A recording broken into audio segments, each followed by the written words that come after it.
السلام علیکم ورحمۃ اللہ وبرکاتہ۔ جمعہ کے دن کی فضیلت۔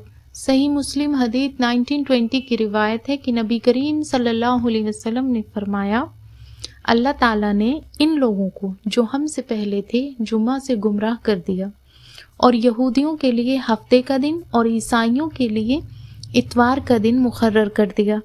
اس کے بعد اللہ تعالیٰ ہمیں لے کر آئے، یعنی امت محمدیہ کو، جس نے ہم پر جمعے کا دن ایک اہم دن عطا فرمایا اور پھر اس دن کے ذریعے ہم کو نیک راہ عطا فرمائی۔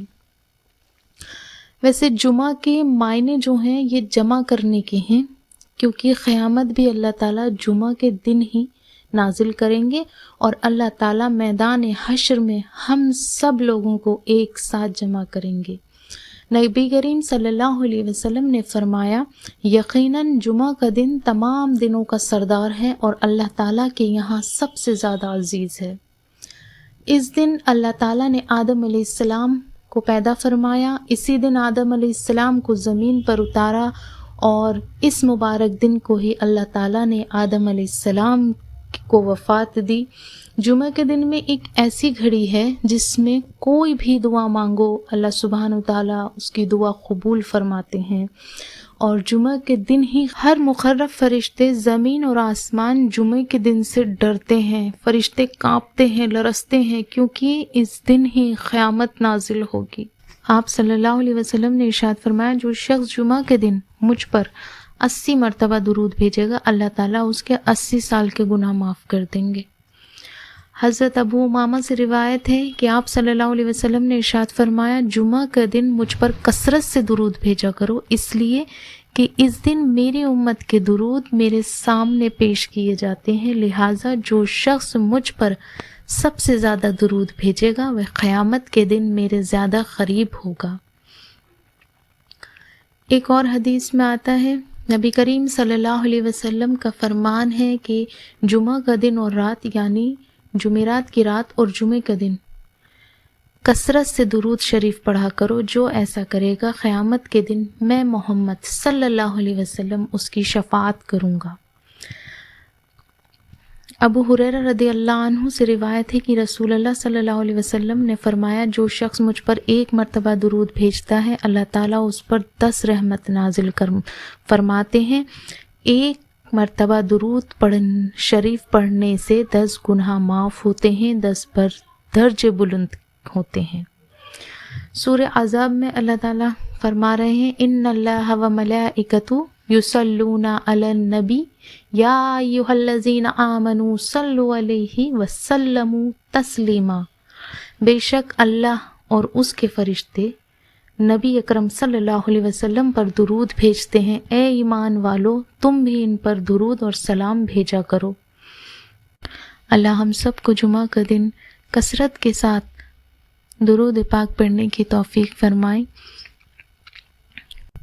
سورہ کہف پڑھنے کی بھی بہت فضیلتیں ہیں۔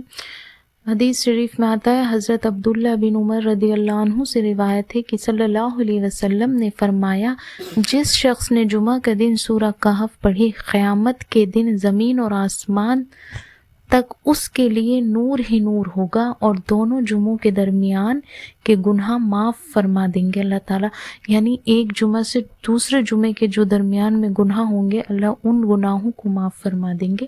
سورہ کہف ایک اہم سورہ ہے قرآن کی، 18ویں نمبر کی سورہ ہے، اس میں 110 آیتیں ہیں۔ اس سورہ میں 4 ذکر اللہ تعالیٰ نے کیے ہیں جو اللہ تعالیٰ پر ہمارے یقین کو پختہ بناتی ہیں، مضبوط بناتی ہیں، اور اللہ تعالیٰ کی عظمت کو بیان کرتی ہیں کہ اللہ تعالیٰ کتنے عظیم و شان شہنشاہ ہیں۔ سب سے پہلا ذکر اصحاب الکہف کے بارے میں ہے کہ جب ان کو حق کا پیغام پہنچا تو انہوں نے قبول کر لیا، اور جھوٹے خداؤں کو چھوڑ کر، یعنی بت پرستش کو چھوڑ کر ایک اللہ کے ماننے والے بن گئے، جس کی وجہ سے لوگ ان کے دشمن بن گئے۔ ان کی دشمنی سے بچنے کے لیے وہ اس شہر کو چھوڑ کر نکل پڑے۔ پھر انہوں نے ایک گفا یعنی غار میں پناہ لی، جہاں اللہ پاک نے ان کو 309 سال تک سلایا، اور اللہ نے ان کو ایسا سلایا کہ کوئی آواز انہیں جگا نہ سکی۔ جب تک پورا شہر اللہ کو ماننے والا بن گیا۔ انہی لوگوں کو اصحاب الکہف یا اصحاب کہف کہتے ہیں۔ اسی پر اس سورہ کا نام سورہ کاف رکھا گیا۔ دوسرا ذکر اس میں دو خوبصورت باغوں کے مالک کا ہے، اور تیسرا ذکر حضرت موسیٰ علیہ السلام کی حضرت خضر علیہ السلام سے ملاقات کا ہے۔ چوتھا ذکر ذوالقرنین بادشاہ کا ہے، جسے سکندر اعظم بھی کہا جاتا ہے۔ ان چار ذکر میں اللہ نے ہمیں بہت اہم سبق دیے ہیں۔ ایمان کی آزمائش کا سبق، دوسرا دولت کی آزمائش کا سبق، تیسرا علم کی آزمائش کا سبق، چوتھا حکومت کی آزمائش کا سبق۔ تو اللہ تعالی ہم سب کو، آپ کو اور ہمیں کہنے سننے سے زیادہ عمل کرنے کی توفیق عطا فرمائے۔ آمین ثم آمین۔